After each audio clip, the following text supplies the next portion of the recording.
ದಾವಣಗೆರೆಯಲ್ಲಿ ಇದೇ ಜನವರಿ 31ರಂದು ಸರ್ವಧರ್ಮ ಸಮ್ಮೇಳನ ನಡೆಯಲಿದೆ.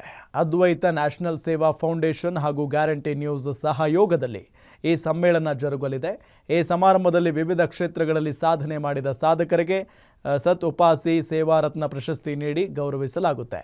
ಈ ಬಗ್ಗೆ ಮಾಹಿತಿ ನೀಡಿದ ಅದ್ವೈತ ನ್ಯಾಷನಲ್ ಸೇವಾ ಫೌಂಡೇಶನ್ ಸಂಸ್ಥಾಪಕ ರಾಷ್ಟ್ರೀಯ ಅಧ್ಯಕ್ಷ ಸುಮುಖ ಸತೀಶ್, ದಾವಣಗೆರೆ ಸಮ್ಮೇಳನದಲ್ಲಿ ಸತ್ ಉಪಾಸಿ ಅಪ್ಪಾಜಿ ಸ್ವಾಮೀಜಿಗಳು, ಧರ್ಮಸ್ಥಳದ ಪೀಠಾಧ್ಯಕ್ಷ ವೀರೇಂದ್ರ ಹೆಗ್ಗಡೆಯವರು, ಸುತ್ತೂರು ಮಠದ ಶ್ರೀಗಳು ಪಾಲ್ಗೊಳ್ತಾ ಇದ್ದಾರೆ ಅಂತ ತಿಳಿಸಿದರು.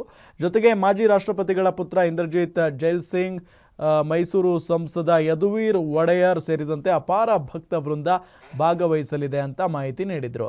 ಶ್ರೀ ಸತ್ ಉಪಾಸಿ ಸೇವಾರತ್ನ ರಾಷ್ಟ್ರೀಯ ಪ್ರಶಸ್ತಿ ನೀಡುತ್ತಿದ್ದು, ಶ್ರೀಗಳ ಭಕ್ತರು ಹೆಚ್ಚಿನ ಸಂಖ್ಯೆಯಲ್ಲಿ ಭಾಗವಹಿಸಬೇಕು ಅಂತ ಸುಮುಖ ಸತೀಶ್ ಮನವಿ ಮಾಡಿದರು. ಜನವರಿ 31 ಶನಿವಾರದಂದು ದಾವಣಗೆರೆಯಲ್ಲಿ ಆಯೋಜಿಸಿರುವ ಕಾರ್ಯಕ್ರಮದ ರೂಪುರೇಷೆಗಳ ಬಗ್ಗೆ ಸ್ವಲ್ಪ ಮಾಹಿತಿ ಕೊಡಲಿಕ್ಕೆ ನಾನು ಬಯಸ್ತಾ ಇದ್ದೇನೆ. ಅದ್ವೈತ ನ್ಯಾಷನಲ್ ಸೇವಾ ಫೌಂಡೇಶನ್ ಹಾಗೂ ಗ್ಯಾರಂಟಿ ನ್ಯೂಸ್ ಚಾನಲ್ ವತಿಯಿಂದ ಹಾಗೂ ಸಾಂತ್ವನ ಮ್ಯೂಸಿಕ್ ಫೌಂಡೇಶನ್ ವತಿಯಿಂದ ಕಾರ್ಯಕ್ರಮವನ್ನು ಆಯೋಜನೆ ಮಾಡಿದ್ದೀವಿ.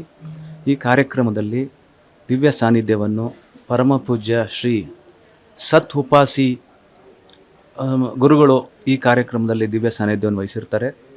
ಈ ಕಾರ್ಯಕ್ರಮದಲ್ಲಿ ಧರ್ಮಸ್ಥಳದ ಧರ್ಮಾಧಿಕಾರಿಯಾದ ಡಾಕ್ಟರ್ ವೀರೇಂದ್ರ ಹೆಗ್ಗಡೆಯವರು ಕೂಡ ಈ ಕಾರ್ಯಕ್ರಮದಲ್ಲಿ ಉಪಸ್ಥಿತರಿರ್ತಾರೆ. ಹಾಗೂ ಸುತ್ತೂರು ಶ್ರೀಗಳು ಈ ಕಾರ್ಯಕ್ರಮದಲ್ಲಿ ಉಪಸ್ಥಿತರಿರ್ತಾರೆ. ಹಾಗೂ ಮೈಸೂರಿನ ಯದುವೀರ್ ಒಡೆಯವರು ಕೂಡ ಈ ಕಾರ್ಯಕ್ರಮ ಬರುವ ನಿರೀಕ್ಷೆ ಇಟ್ಕೊಂಡಿದ್ದೀವಿ.